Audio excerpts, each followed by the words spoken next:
kwenye taarifa hiyo ni kwamba hoja ya kuitekeleza ripoti ya maridhiano ya taifa ya mwaka 2024 ukipenda NADCO ilijitokeza kwa ukubwa katika vipengee 10 ambavyo viliorodheshwa kwenye mkataba wa Raila Odinga na Rais William Ruto.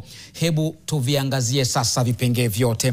Na cha kwanza mtazamaji ni kuitekeleza ripoti ya NADCO kikamilifu kama alivyotaja, na vile vile ujumuishaji katika sekta zote za maisha na umma. Ripoti ya NADCO ikitaka kuwe na afisi ya waziri mkuu na vile vile kiongozi wa upinzani.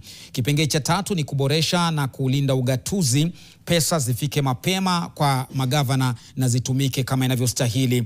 Uwekezaji katika uchumi, vijana wakipewa kipaumbele. Kumbuka ripoti hii pia inatajwa kutumia ili kutuliza joto la wana Gen Z. Uongozi na uadilifu, kusiwe na ubadhirifu miongoni mwa wasimamizi wa asasi mbalimbali za serikali.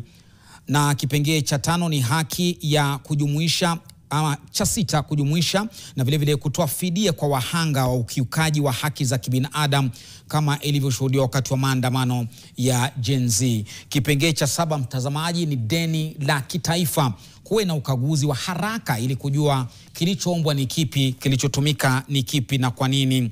Vita dhidi ya ufisadi ni kipengee cha 8 ambacho vile vile kimezungumziwa zaidi na kwa kina katika mkataba wa leo uliotiwa saini KICC. Kipengee cha 8 ni kukomesha ubadhirifu wa rasilimali za umma, Raila Odinga akiwa mstari wa mbele kujua fedha zinatumika namna gani.